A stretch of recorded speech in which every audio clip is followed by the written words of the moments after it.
जी बच्चों, तो आज हम अपने इस लेक्चर में बात करने जा रहे हैं एक अच्छी पेपर की प्रेजेंटेशन। किस तरह से आप मैक्सिमम नंबर जोन से है वो गेन कर सकते हैं। तो आज मैं आपको इस टॉपिक में, इस लेक्चर में आपको कुछ पेपर लास्ट में इसके एक शेयर करूंगा।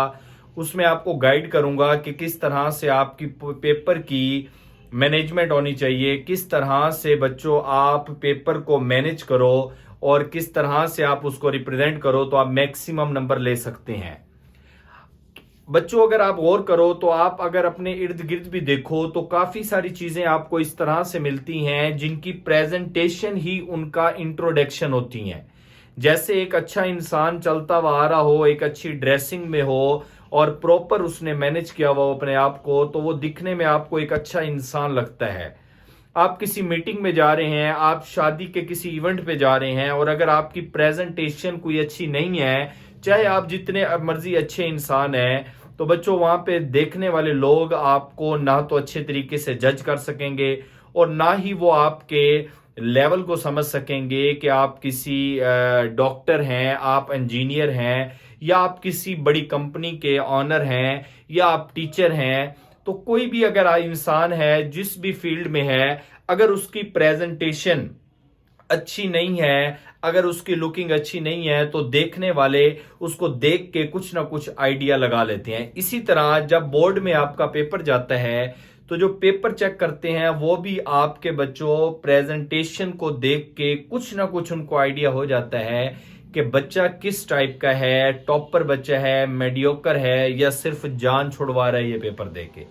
तो बच्चों इसका बहुत बड़ा रोल है, ये आपने बात याद रखनी है। और जब भी आपने पेपर देना है बच्चों, तो आपने उसको मैनेज इस तरह से करना है कि देखने वाले को एक अच्छा पेपर दिखे। क्योंकि अगर मैं अपना आइडिया, अगर मैं अपना एक्सपीरियंस आपसे शेयर करूं, तो हम जब बच्चों के पेपर चेक करते हैं तो हम उसके डेटा को जरूर पढ़ते हैं, उसको जरूर देखते हैं। और ये बात आप अपने माइंड से निकाल दें कि डेटा नहीं देखा जाता या अच्छी प्रेजेंटेशन ही बहुत है। देखें, सबसे पहले आपके पास वो इंफॉर्मेशन है, वो डेटा है, वो टॉपिक्स हैं, वो मेथड्स हैं जो आपको साल साल पढ़ाए जाते हैं, वो आपको प्रिपेयर अच्छे से होने चाहिए। अब सेकेंडरी चीज जो है ना, वो आपके पास है पेपर अटेम्प्ट करने का तरीका। तो अगर आप अच्छा पेपर अटेम्प्ट करेंगे तो जो पेपर चेक करने वाला है ना, जैसे मैं अपना एक्सपीरियंस आपसे शेयर कर रहा था, तो हम पेपर को या टेस्ट को देख के ना इस बात का अंदाजा लगा लेते हैं कि ये बच्चा जो सा है ये बहुत ज्यादा स्ट्रगल करने वाला बच्चा है और इसके जो अंदर डेटा लिखा हुआ है वो भी एक जबरदस्त डेटा है।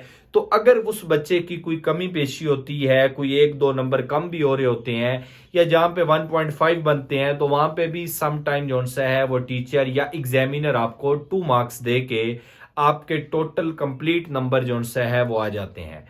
तो इस बात को माइंड में रखते हुए आपने मेरी इस वीडियो को देखना है लास्ट तक, और उसमें मैं जो पेपर शेयर आपसे करने जा रहा हूं अभी, उन पेपर्स को आपने देख के ये आइडिया लगाना है उससे बेहतर या उस तरह का पेपर या उससे रिलेटेड आपके माइंड में जो अच्छी प्रेजेंटेशन आए उसको आपने जरूर जो सा अप्लाई करना है अपने बोर्ड के एग्जाम में। तो जब भी आपने बोर्ड का एग्जाम देना है बच्चों, तो आपने इस बात को याद रखना है कि एक अच्छी जो है प्रेजेंटेशन आपको फुल मार्क्स दे सकती है अगर आपके पास एक अच्छा डेटा है। तो मैं अपनी वीडियो में लास्ट में अब आपको शेयर करता हूं कुछ वीडियोस जिसके जरिए आपको आइडिया हो। कुछ पेपर्स हैं जिनको मैं शेयर करूंगा केमिस्ट्री से रिलेटेड, उसमें न्यूमेरिकल के हवाले से भी मैं आपको शेयर करूंगा। शॉर्ट क्वेश्चन, लॉन्ग क्वेश्चन को किस तरह से बच्चों आपने अटेम्प्ट करना है कि आप मैक्सिमम नंबर जो है वो गेन कर सकें।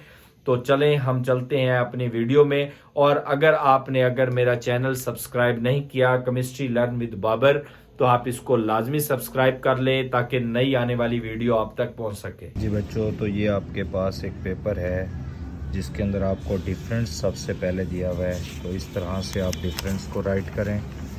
उसके बाद आपको ये कुछ short question with example mathematical form उसकी ये कंप्लीट आपको दिया हुआ है। उसके बाद आपके पास नेक्स्ट शॉर्ट क्वेश्चन है जिसको एग्जांपल के साथ सॉल्व किया हुआ है। इस तरह से आपने इसकी मैनेजमेंट करनी है। उसके बाद अगर हम नेक्स्ट देखें तो हमारे पास ये नेक्स्ट शॉर्ट क्वेश्चन है विद मैथमेटिकल फॉर्म। उसके बाद एग्जाम्पल आ गई आपके पास। उसके बाद फिर हम next pseudo first order reaction की बात करेंगे और फिर उसके बाद आपको शॉर्ट क्वेश्चन एक दिया हुआ है और इस शॉर्ट क्वेश्चन के बाद बच्चों आपके पास लॉन्ग क्वेश्चन है जिसके साथ जो शेयर किया हुआ है आपसे। तो ये आपके पास लॉन्ग क्वेश्चन था। तो ये आपके पास एक पेपर है बच्चों तो एक ये हमारे पास और पेपर है जिसकी प्रेजेंटेशन आपसे शेयर कर रहा हूँ। ये भी एक अच्छी जो सा है प्रेजेंटेशन है, सिंपल है वेरी, और हमारे पास बहुत ज़्यादा अट्रैक्टिव भी है। तो आप इस तरह से भी जो सा है वो मैनेज कर सकते हैं पेपर को। तो ये एक अच्छी प्रेजेंटेशन है, इसको भी आप देखें तो जो आपको बच्चों इजी लगे इससे ज़रूर आप आइडिया लें ताकि आपका जो पेपर है वो अच्छे तरीके जो है सॉल्व हो सके। इसमें ये कुछ शॉर्ट थे। अब अगर हम लॉन्ग क्वेश्चन की बात करें तो लास्ट में हमारे पास लॉन्ग क्वेश्चन एक स्टार्ट हो रहा है। उस लॉन्ग क्वेश्चन को अगर हम कम्प्लीटली देखें तो हमारे पास बच्चों ये कंप्लीट हमारे पास लॉन्ग क्वेश्चन आ गया। तो इस तरह से आपने रिप्रेजेंट करना है पेपर में तो आपको इसका बहुत बड़ा फ़ायदा हो। आपके पास बच्चों पेपर ये है जिसके अंदर आपके पास शॉर्ट क्वेश्चन आयनिक क्रिस्टल, उसके बाद आपके पास ये इसकी डायग्राम के ज़रिए बताया हुआ है, एग्जांपल दी गई है नेक्स्ट शॉर्ट क्वेश्चन में। उसके बाद ये नेक्स्ट है हमारे पास, फिर हमारे पास नेक्स्ट शॉर्ट पॉलीमॉर्फिज्म शुरू हो रहा है। तो ये आपके पास एक अच्छी जो सा है प्रेजेंटेशन है जिसको मैं आपसे शेयर कर रहा हूँ। ये हमारे पास नेक्स्ट एग्जांपल्स दी हुई हैं जिसको आपने अच्छे तरीके से बच्चों देखना है। फिर इस तरह से आपने डायग्राम और फिर एक लॉन्ग क्वेश्चन आपके सामने है जिसको अटेम्प्ट किया हुआ है, इसको अच्छे तरीके से आपने बच्चों देखना है। एक और पेपर है हमारे पास नेक्स्ट जिसको आपके साथ मैं शेयर कर रहा हूँ। ये आपके पास थे शॉर्ट क्वेश्चन जिनको सॉल्व किया गया है। ये आपने मेथड अच्छे तरीके से देखना है, इस तरह से रिप्रेजेंट करेंगे तो आपके इंशाल्लाह जो सा है वो पूरे मार्क्स आएंगे एग्ज़ाम में। तो एक अच्छी प्रेजेंटेशन है, दोनों बच्चियों की ये प्रेजेंटेशन जो सा है बहुत ही अच्छी है, दोनों ही हार्ड वर्किंग है। इसके अलावा भी मेरे पास बहुत ज़्यादा डायमंड मौजूद हैं, बहुत ज़्यादा स्टूडेंट्स ऐसे हैं जो बहुत ज़्यादा कॉम्पिटेंट हैं और बहुत ज़्यादा बच्चों। नेक्स्ट हमारे पास शॉर्ट क्वेश्चन, उसके बाद हमारे पास ये हमारे पास एक शॉर्ट क्वेश्चन है नाइट्रोजन की MOT के मुताबिक जो सा डायग्राम बनाई गई है। उसके बाद आपके पास नेक्स्ट जो सा लॉन्ग क्वेश्चन है डाइपोल मोमेंट। तो डाइपोल मोमेंट कंप्लीट आपको यहाँ पे शेयर किया हुआ है और इसकी एप्लीकेशन कुछ दी हुई है विद एग्जांपल्स आपको ये शेयर किया मैंने। इसके बाद आपके पास शॉर्ट क्वेश्चन इसी पेपर में नेक्स्ट है जिसको अटेम्प्ट किया हुआ है अच्छे तरीके से। ये डायग्राम है आपके पास। इसी तरह आपके पास लास्ट में डिफरेंस दिया हुआ है जिसको आप इस तरह से मैनेज करेंगे। और पेपर है हमारे पास चैप्टर 7 के शॉर्ट क्वेश्चन यहाँ पे सॉल्व किए हुए हैं।